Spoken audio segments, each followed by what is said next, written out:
Saludos, Masters de Star Wars, yo soy la Sombra del Imperio. Una de las preguntas que siempre han rondado en las charlas de cualquier fan de Star Wars es por qué los Stormtroopers tienen tan pésima puntería y nunca en sus disparos le dan a nada. ¿Que acaso no son los mejores soldados que tiene el Imperio? De hecho, también ¿no les parece absurdo que hasta Obi-Wan dijera en el episodio 4 que solo los Stormtroopers podrían hacer disparos tan precisos al atacar a los Jawas? Probablemente tras esos 19 años encerrado en Tatooine, Kenobi vivía del recuerdo por lo eficaces que eran los clones, pero también claro que esto es usado por Lucas como un recurso narrativo para magnificar a las fuerzas imperiales, pero para nada es casualidad que los Stormtroopers imperiales parecieran tan torpes al punto que nos dejaran ver este bello recuerdo del episodio 4.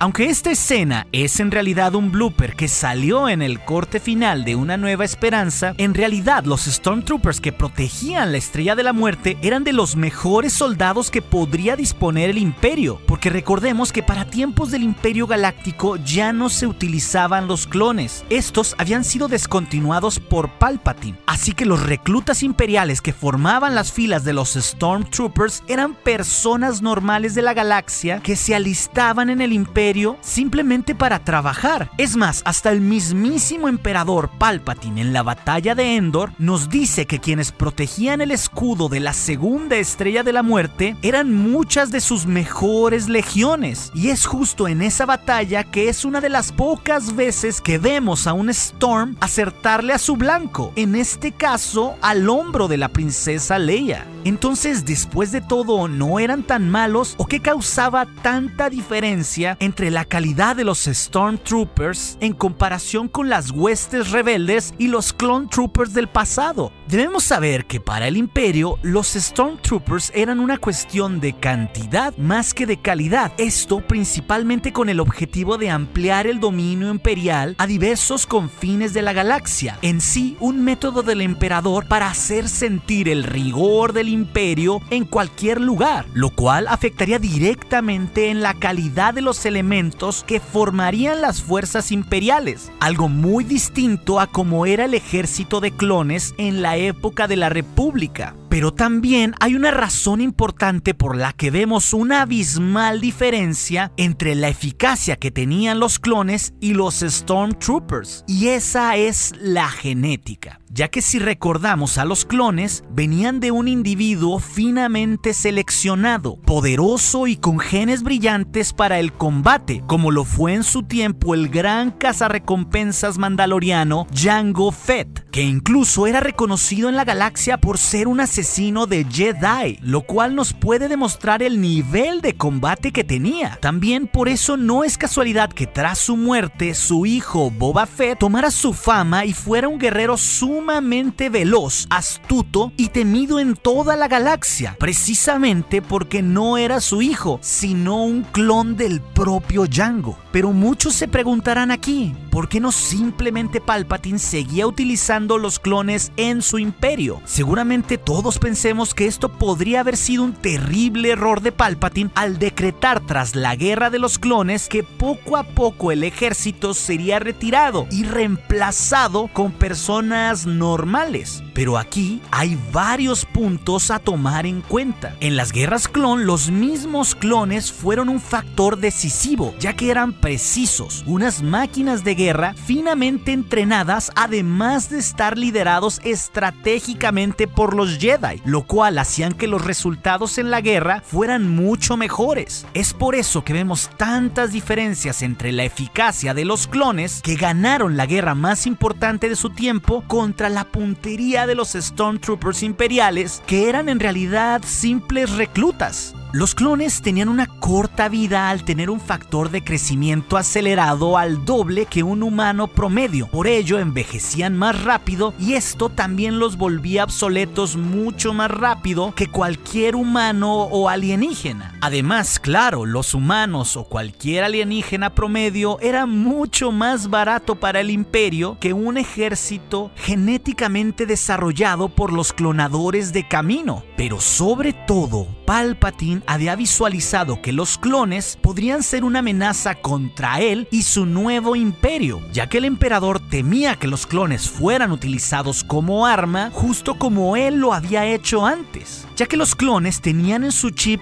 otras órdenes además a la Orden 66, particularmente aquí la Orden 65, que los induciría a derrocar el poder de quien fuera el Canciller Supremo, por lo cual si un Jedi superviviente o un loco rebelde se enterase de esto, podría poner el reinado de Palpatine en riesgo. Es por ello que desmanteló el ejército de clones. También es importante señalar que para los tiempos del Imperio, los mejores troopers eran reservados en comandos especiales, como lo fue en el pasado la Legión 501 que incursionó en el Templo Jedi en la época de los clones. O también, si los reclutas eran sumamente buenos, podían fungir como asesinos del Imperio o ser convertidos en diversos tipos de guardias imperiales al servicio de Palpatine. Pero esta forma de operar del Imperio se expandió a sus diversas divisiones de asalto, así que no solo los Stormtroopers eran de mala calidad, sino también los pilotos de la Marina Imperial, aunque sumado a esto el efecto que provocaría el estallido de la rebelión en la galaxia haría que muchos buenos estrategas, guerreros y pilotos pasaran al bando de la Alianza Rebelde, y esto la serie de Rebels nos lo ejemplifica muy bien a lo largo de sus temporadas, ya que nos muestra cómo muchos personajes pasan al lado rebelde e incluso vemos cómo muchos de los que serían los mejores pilotos de la rebelión, como Hobby Killivan o Wedge Antilles, ambos emblemáticos pilotos del Rogue Squadron, abandonarían la Academia de Pilotos Imperiales. Creo que en sí el emperador no tomó una buena decisión al haber prescindido del ejército clon, ya que esto hizo que disminuyera la calidad de sus huestes y al mismo tiempo su confiabilidad en sus propias fuerzas, muchas de las cuales traicionarían al Imperio por las terribles atrocidades que desatarían durante más de 23 años con el dominio del Imperio Galáctico.